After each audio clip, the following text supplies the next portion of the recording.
Hello and welcome to the New York Empire podcast presented by Greatest Ultimate Bag. I'm Dan Hilton, and joining me today are Empire veterans Mike Drost and Ryan Drost. Appearance one for both of you was separate. Are you feeling better or worse being here together? I'd say similar. You know, used to being together, so this is nothing special.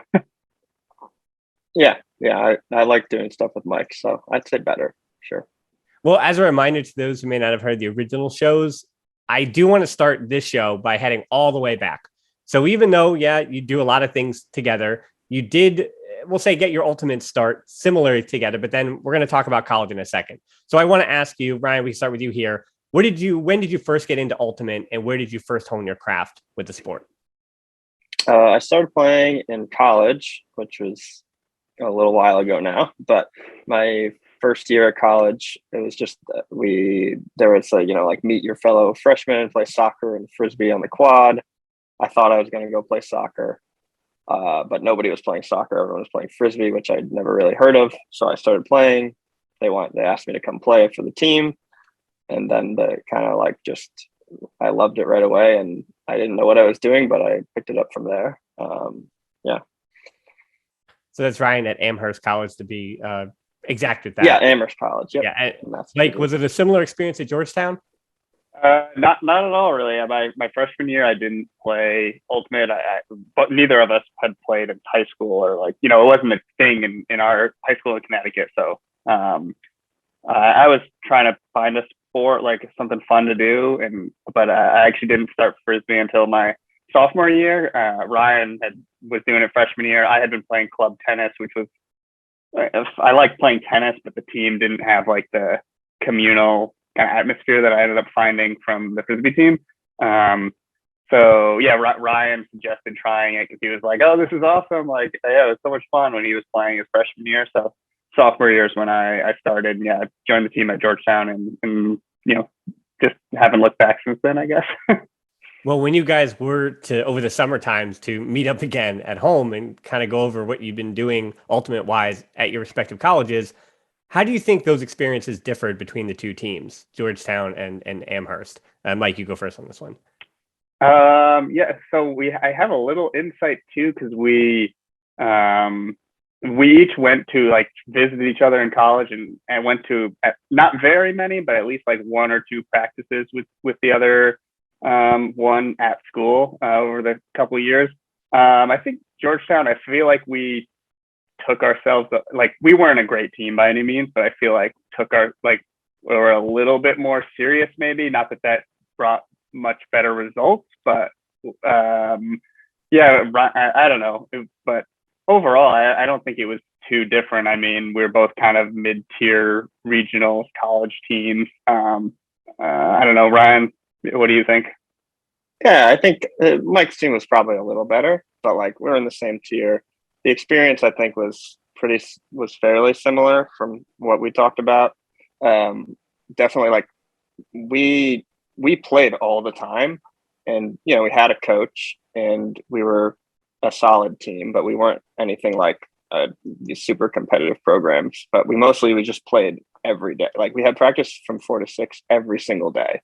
Yeah, Monday through Friday, and it after a tournament weekend they would cancel practice on Mondays, and I would be like, "Wait, what? We don't have practice just because we had a tournament?" And that seems crazy to think about it now, but that's what we did. That's the nice part about going to a kind of rural school in the Northeast where you get field space. I mean, we couldn't have done that if we tried at Georgetown, because the field space, we'd be fighting 3 other club teams for a sliver of a field on a Thursday night at 9:00. So it was a little different. I guess that part was different. yeah, that was a big difference, I think.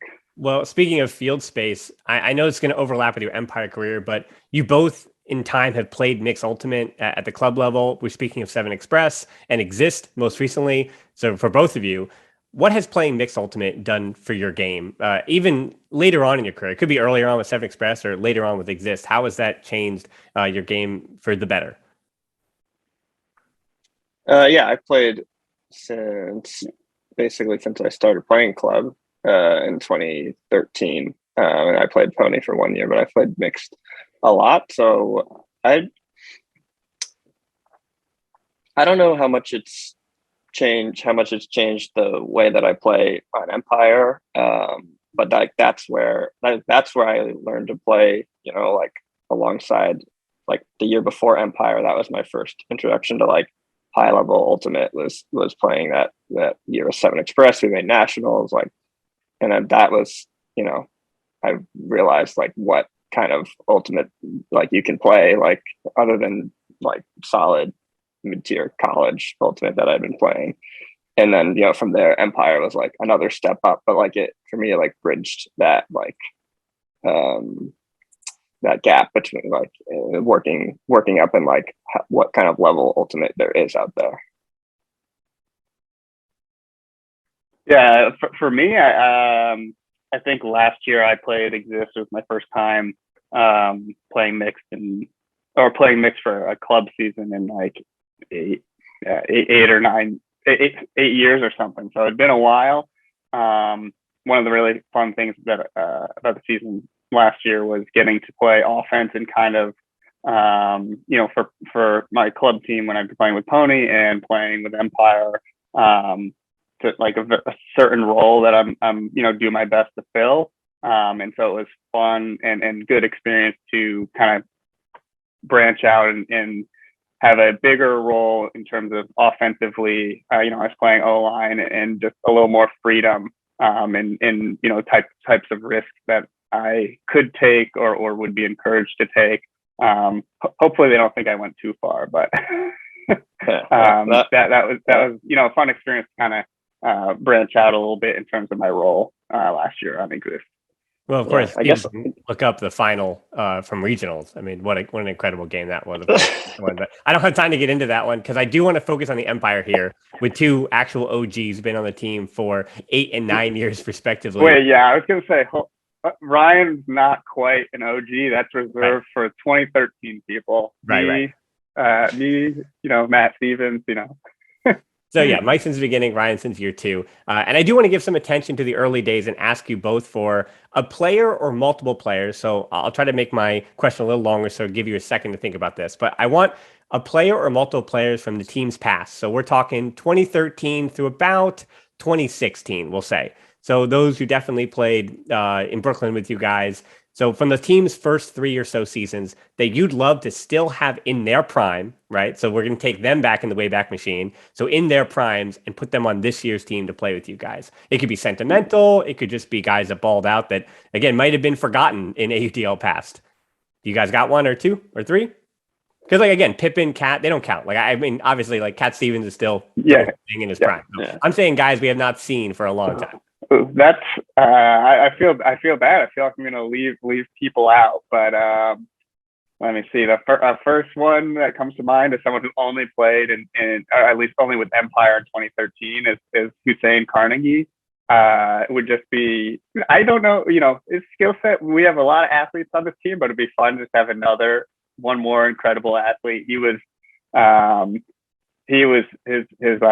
athleticism that year was incredible. Another couple of guys who played that year. Izzy, Isaiah Bryant, Ben Ivers played D-line with me. And they played for a couple of years, and they were just like really awesome to play with, and were kind of 2 of the early team leaders. So, them as well. A little bit of Empire trivia. Is Ben the only player to have his jersey retired for the New York Empire? I believe, right? As far as I know, yeah. Yeah, same. I don't think most people know that, but I remember that. Yep. Ryan, anybody to add? Yeah, I like Mike Sensors. I think Billy Katz was a really good player. He played a couple of years. And he's still playing Ultimate, but in Seattle, he would be a really good player. That's the other one that came to mind for me. I feel like there's people who I'm leaving out. I mean, Taylor Brooks, Joe Babino. There's so many people from back then who are awesome people that would be really fun to play with again. Yeah, well, I can promise that we will have a whole podcast one day, really delving into history. We'll bring you guys on. We'll bring Kat. We'll bring some of the other. We'll say some of the OGs. I mean, Pippen, Matt Alletta's hanging out. Matt Lamar, the Yeah. guys that they go all the way back, and CJ Willett as well. So, Yeah. because you guys have been with the Empire for 8 and 9 years respectively, this is kind of a serious question. I haven't really had to ask anybody else, but you've been with the Empire in good years and bad years, and personally good years and bad years for both of you. What was your hardest personal season with the team? Not necessarily the team's final result, but what was your, say, hardest season, whether through injury or just through different trials throughout the year? I think it's easily was. I'm sure. I think we're gonna have the same answer. It was 2017. That was the year. 2017. Yeah. Yeah, and sure. I mean, it's for sure. It's definitely team, but your personal, or I mean, my or our, anyone's personal feelings are just so closely linked with how the team does, and not just with how the team plays. Although obviously we didn't play very well that year, but just with how well the team plays and like what the vibe of the team is, it's like you can't unlink those two. So and that was just a tough year for the team as a whole and in every aspect. So definitely 2017. I don't know that I personally played better or worse than like the year before, the year after, but again, it's just so linked to how the team does that was definitely the toughest year.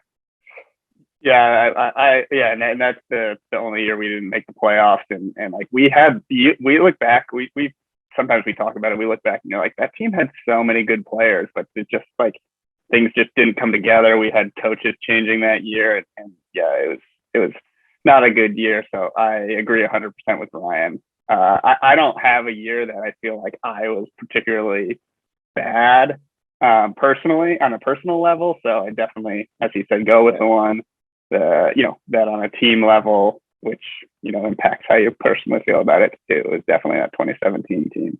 Yeah, well, Mike, you did play O-line back in the 2017 season. Ryan, O-line. That might have been part of the reason we weren't that good.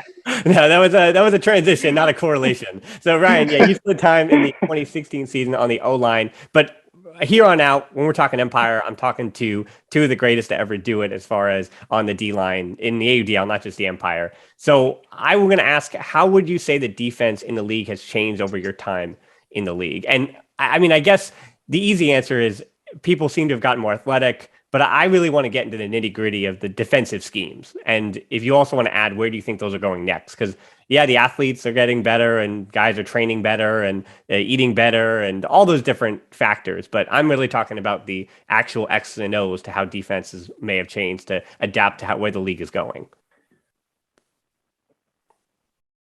Yeah. I mean, you said it, the biggest thing is the athletes, but in terms of the level of athleticism, but in terms of, I mean, like, everyone every year, the coaches, our coaching staff and other coaching staffs are coming up with new things to try and new strategies. Like I remember we had some crazy ideas back in the day that like Tom Gibbons was going to try out. When the league was briefly considering not having the stall start no matter if anyone was near the disc, they were considering that, and we were like coming up with great ideas for that. But like, I think every year there's new stuff, and like the Madison still has a great defense overall, but like they've had to change like anything that you do, like every point, it's not going to work. So it's coming up with like more different looks, even if they're not like, it's not like completely different. It's like tweaking like the positioning of certain players or the way you're going to cover a specific pull play, things like that. Atlanta did a great job. They had, even if it's just two different looks, it's like that was tough, I think, for offenses, like two distinct looks where you had to play completely differently, so it's about like varying the looks that you get and coming up with different things to throw at the offense so they can't get comfortable with any one thing. Yeah, I was gonna say I was gonna mention Atlanta. Definitely, like Ryan said, the innovating with the double team, their double team zone, which was kind of, I think different than most. Personally, I think it was different from anything we had played against before. The way they consistently played it and played it really well. Um, the Breeze, of course, with Daryl's family, their defensive schemes. I'm just glad that I don't play offense against it because it's they're just like he has them just on the same page. I don't even know. I don't want to try to describe it and get it wrong because I'm not an expert on his defense, but it's they just always everyone's on the same page covering the dangerous spaces. It's not like a zone or a double team the way Atlanta does it, but they're just constantly finding the dangerous space, getting in the right positioning, and making you think about every throw. So those are a couple of the ones that have been, really, for mostly watching because I'm usually playing defense, but have been, really impressive and kind of changing the way that offenses have to think about it to attack the field.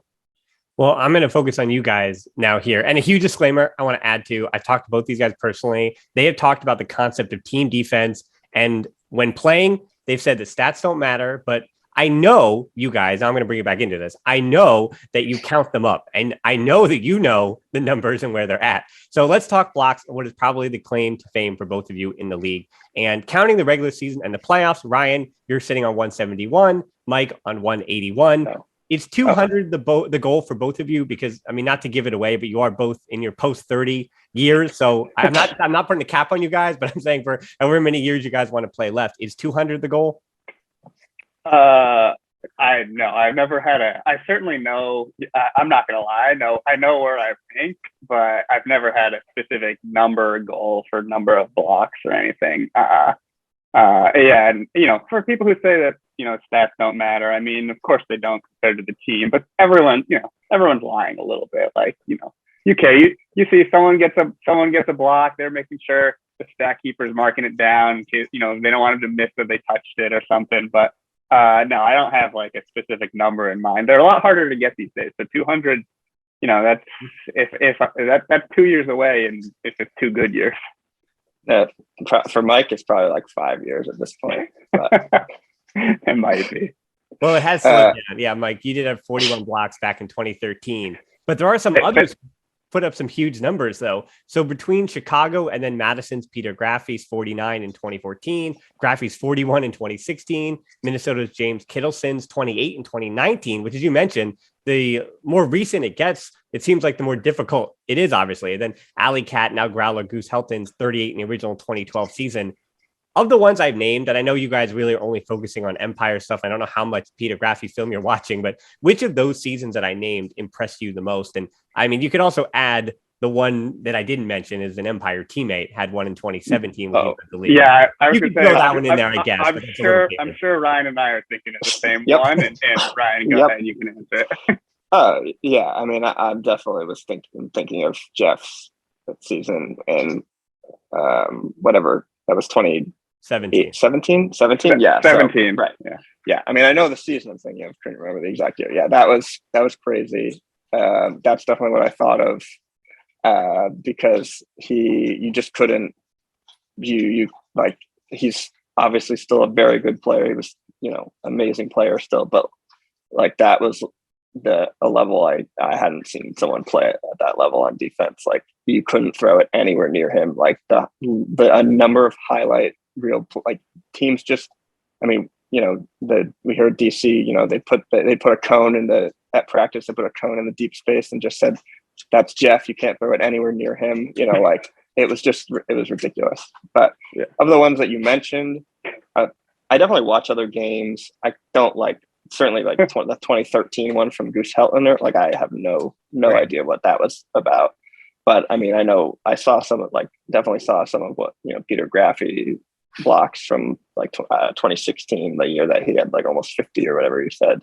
I think he made some really good ones. I know 2014, and he had I remember he had an incredible one, I think, against Bo in the we were watching the semifinals or the finals after we were eliminated. I think it must have been the semis. So I do remember that. Getting near 50 regardless, that's obviously super impressive. But definitely agree with Ryan. The first thing that comes to mind, even though you didn't mention it, was Jeff Babbitt's 2017 season with the 41 blocks. That was just Wow, it was. I wish I could have a highlight reel like he has right here. From one game even. It was like every game there were like three of them. So yeah, that's a good point because of how good the athletes are getting on the offensive side of the ball. And that's why it's been one of the narratives in the offseason here is that these O-lines are just getting, not to say there's more stars being made in the league, but you're just getting how many big name players, quote unquote, big name players on every O-line now around the league. So getting, especially individual blocks, gets so much harder. And really defenses to deal with these amazing athletes you're playing against, it's more about forcing them to beat themselves more than it is even getting those blocks, right? Or winning those one-on-one matchups, if you will. So the last one, a fun one here about the blocks here is Madison's Andrew Meshnick sits on 172 blocks behind the all-time leader in Mike with 181 and in front of you, Ryan, by one.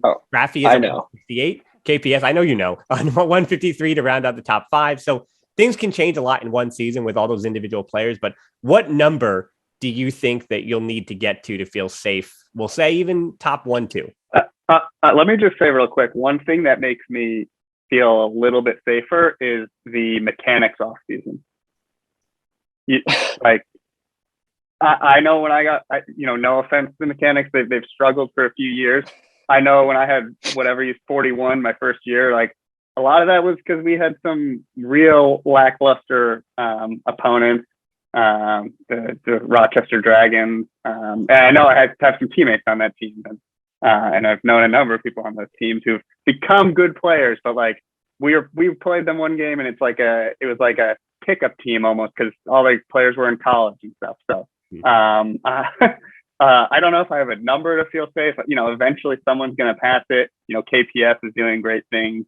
He seems to be moving up the charts the fastest. But the mechanics off season is good because otherwise, you usually look and they get a few blocks. There's a couple blocks a game. Yeah, I mean, I didn't mention obviously Johnny Bansfield isn't on that list, but that is a huge pickup for Detroit's defense in particular. So I want to mention now we're going to get a little bit of fun here for the rest of the show. There are a bunch of new faces again this season. We have announced everybody. So I don't know if you guys are paying attention to who we've announced yet, but it doesn't matter for this question here. So how long does it take teammates to get it right as far as Mike and Ryan, especially? Yes, your jerseys are 16 and 80, but I want to ask in particular, are there any instances you can think of? I guess you could even extend it beyond the Empire where teammates have got it wrong and complicated the situation. I can't say where it's I can't think of anything that was, particularly, made things complicated, but it definitely takes them a while to I would say a lot of them still still make mistakes, even if they know if they had, if it's okay, give me 10 seconds to look and make sure, they would get it, but there's still plenty of times where they call us the wrong name. And, I remember, there's sometimes where it happens and you say, oh, I'm Ryan. And they say, wait, no, you're not. And I say, no, I'm actually Ryan. And they have to ask twice before they're willing to believe us. So yeah. I mean, my own relatives still mess us up. So yeah, it depends on the person, how long it takes. Some people seem to get it faster than others, but honestly, I usually respond in situations where we're both around or something. I usually kind of respond to Ryan anyways, because people just make mistakes. So I'm ready for it. Well, I will say personally that there was a season where I believe it was with Pony that Mike, you wore 80 and a hat for one tournament, and I will never forgive you for that because I was on PA 100 yards. Yeah, well, our numbers were both 80 when we were playing in college. I had the number 80 first, but original season of Empire, the jersey order got messed up, so they just handed us random numbers before the first game. So that's how I became 16 on Empire and just stuck with it. Well, that was the origin of that one. So, okay, now we're going to hit our lightning round, and I think everyone would expect where we're going. I don't care what. You can roll your eyes. I'll let you guys actually name the segment. You want to call it twinning, lightning round. You want to call it find the differences. Whatever you want to call it. You know what we're going to do. So we're going to do a quick lightning round, and then I do have a surprise for you guys don't know about. So I'm nervous about the surprise. I think the surprise has been nerve-wracking. So here we go. Let's do the fun parts first. So these are questions that were also sent in, maybe former teammates, maybe left-handed handlers who wore number 4 for the Empire. You guys. Oh gosh. So Who is better at Super Smash Brothers? Definitely me. Definitely me. Come on, Ryan. Mike. Ryan. Come on. Okay, great. So Ryan, what is the strategy though? Do you have a go-to character or at random, or you just flat out give you anybody and you're going to be better? Oh, definitely not anybody. And there are definitely better players than me. I mean, Josue was from Alora from Empire was probably the best Empire player. But last year. But no, I have a couple characters that I like to play in the new one. I think I was best at the GameCube version at Melee. But yeah, I guess Ridley is probably my top character for the new version. All right, next one. This again coming from a certain left-handed former handler on the New York Empire, now retired. Who would have had more Ds in 2013 if Ryan had played for the Empire that season? Oh, Mike, do you want to answer and say yourself? Yeah, me, of course, because Ryan didn't play. I begged him to play, and he was like, no. So I have to pick myself out of principle. I think we would have had the same exact number. You would have led the league with 41, 82 blocks. Well, I might have taken some of Mike, so maybe we each he had a couple fewer, and I had a lot more than 0. All right, next one. Who eats more candy? I mean, you should see the amount of candy I just received at my office yesterday, so it's probably got to be me. It's got to be Ryan. Yeah. And is there a preferred candy of choice for your sweet teeth? Or is it sweet tooth? I mean, Reese's peanut butter cups for a chocolate, and then Sour Patch Kids for gummy candy. But I'm not picky. Mike? No, that sounds good to me. Yeah, also not picky, but like, don't give me a mint or something like that.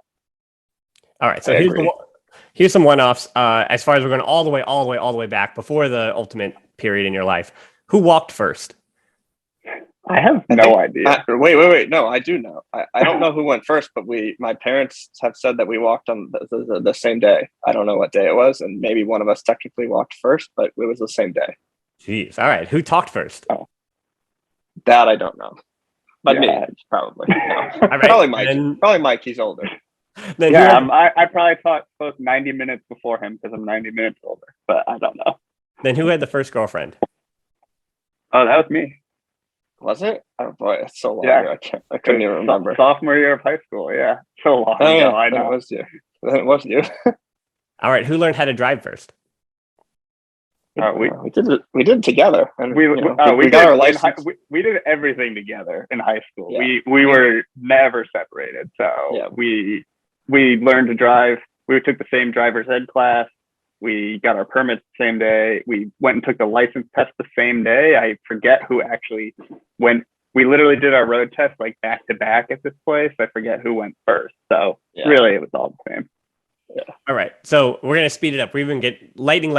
Here we go. So we're going to have some ultimate one-off questions. Then we got our final surprise. So who likes to play zone more defensively?